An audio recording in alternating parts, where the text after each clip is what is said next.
como é que eu estudo versículo e capítulo da Bíblia? Vamos ver.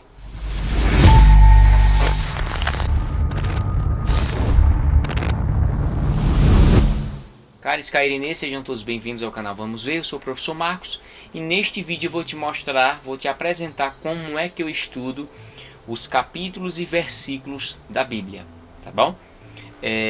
Veja só, cada um tem uma forma de estudar a palavra do Senhor, aquela que melhor faça eu entender o texto. E normalmente um capítulo você analisa seu começo, o meio e o fim, certo? Então, o capítulo eu sempre gosto de estudar analisando as epígrafes, né? Os títulos que estão ali em cima. Por exemplo, eu estou aqui no primeiro livro do Novo Testamento, que é Mateus. Então, o primeiro versículo fala sobre livro da genealogia de Jesus Cristo, filho de Davi, filho de Abraão.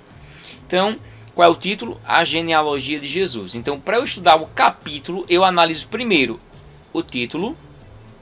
Vejo que ele são 17 versículos para falar sobre essa genealogia, porque no versículo 18 já fala sobre o nascimento de Jesus.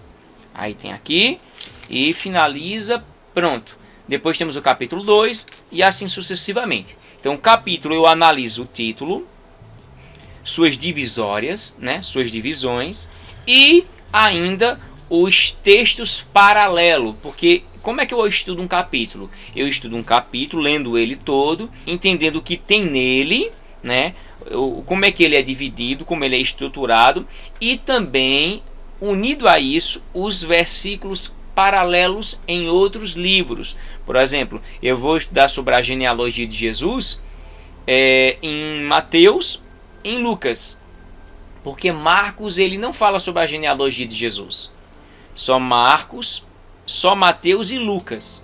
Mateus propriamente porque ele direciona a um público judaico, né? O público judeu que se preocupa com essa questão de genealogia.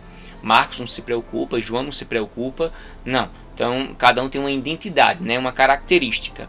Mateus ele tem um público-alvo judaico, Marcos tem um público-alvo romano, Lucas tem um público-alvo grego e João tem um público-alvo que é a igreja, formada de gentios e judeus. Então cada um tem sua identidade e a gente tem que aprender a respeitar essas características. Então simplesmente quando eu for ler um capítulo, eu analiso o título, suas divisões e os versículos paralelos para que eu possa me aprofundar na história.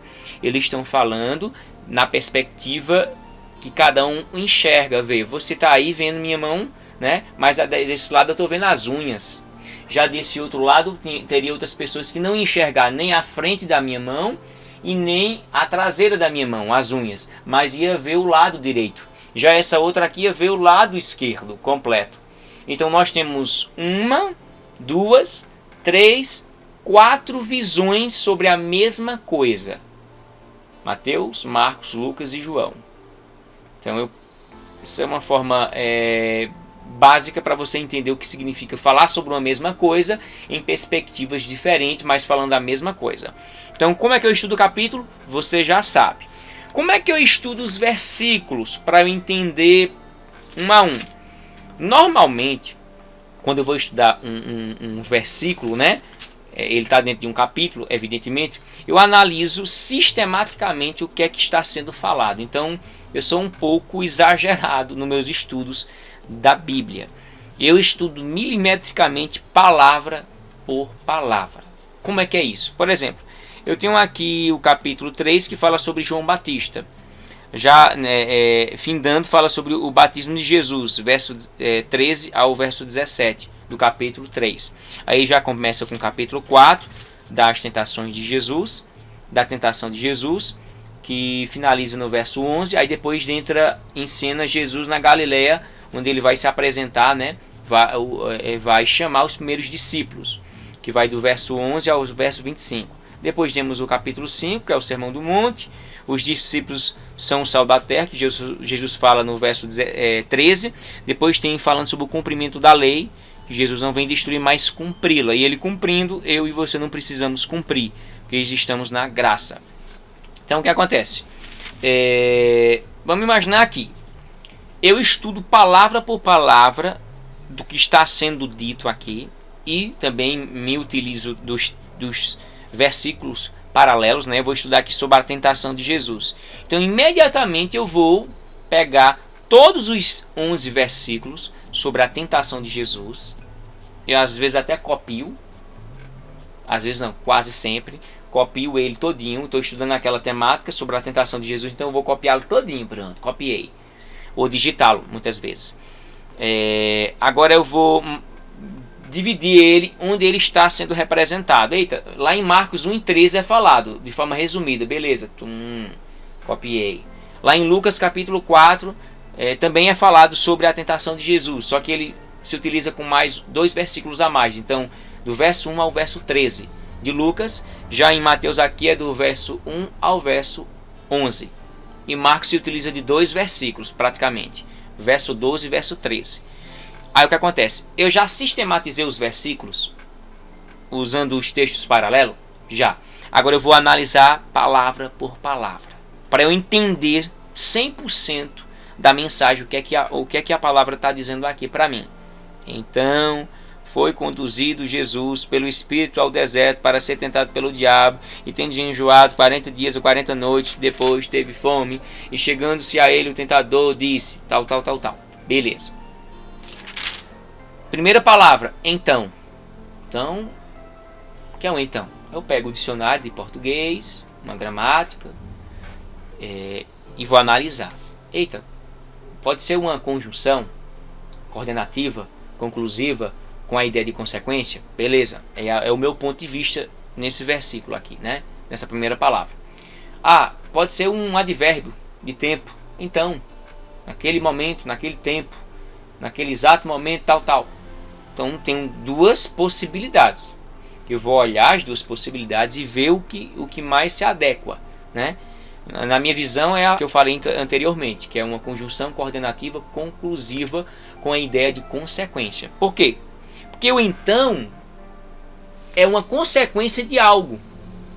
Ele vai se ligar com a oração anterior e vai explicá-la. A oração que se segue da tentação de Jesus é fruto da oração anterior. E o que é que vem anteriormente sobre o então? Já leu? O batismo de Jesus.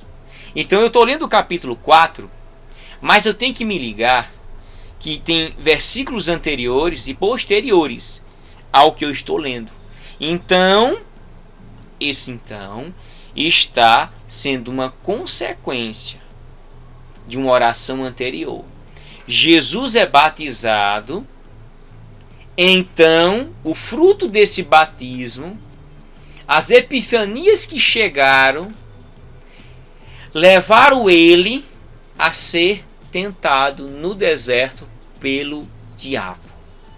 O então é uma preparação para dizer, olha, o fruto desse batismo, dessa identificação de Jesus como filho amado, como o próprio Deus diz, este é o meu filho em quem me comprazo, em quem eu tenho tanto amor. Eis que uma voz do céu dizia, este é o meu filho amado em quem me comprazo. Aqui a gente começa a ver a triunidade, né, de Deus, né, a subsistência de Deus, e eu vou estudando, onde eu vejo a separação de Deus conversando, falando, o Espírito Santo em forma corpórea e Jesus ali sendo batizado. Então não precisa de muita coisa para a gente ver a trindade aí, certo? Mas isso é um ponto importante. Aí eu vejo que o então aqui ele está ligando o fato anterior com o que vai ser desenvolvido. Então nós temos 2 realidades. O então aqui ele vai se unir ao acontecimento anterior e vai mostrar um resultado. Jesus está batizado como um sinal, não porque tinha pecados, mas para seguir, né, para seguirmos o exemplo dele. E agora eu vejo que Jesus está pronto para ser provado, ser excitado a pecar pelo diabo, para testar só a qualidade de filho obediente a Deus. Jesus está agora preparado para ser testado por Deus, provado por Deus, ou tentado pelo diabo. E aí eu vou vendo, foi conduzido pelo Jesus, pelo Espírito ao deserto para ser tentado pelo diabo. Conduzido, ou seja, conduzir, alguém está conduzindo. Eu pego lá, vejo que é um verbo, que a ideia dele é orientar, é conduzir. Então, ao perceber que ele foi é um verbo que expressa algo consequente. Algo aconteceu agora e, consequentemente, foi levado Jesus, conduzido Jesus. Por quem? Pelo Espírito Santo. Para onde? Para o deserto. Com que finalidade? Para ser tentado. Por quem? Pelo diabo.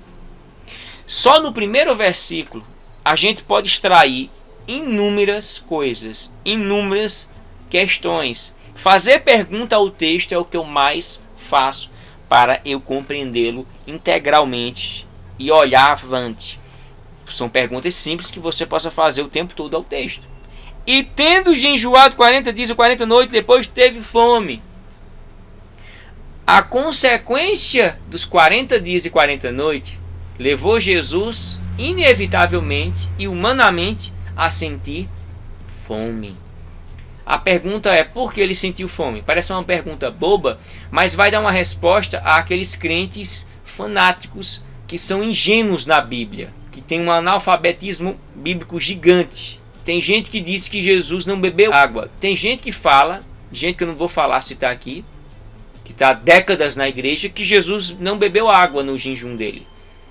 E isso é uma santa ignorância profunda.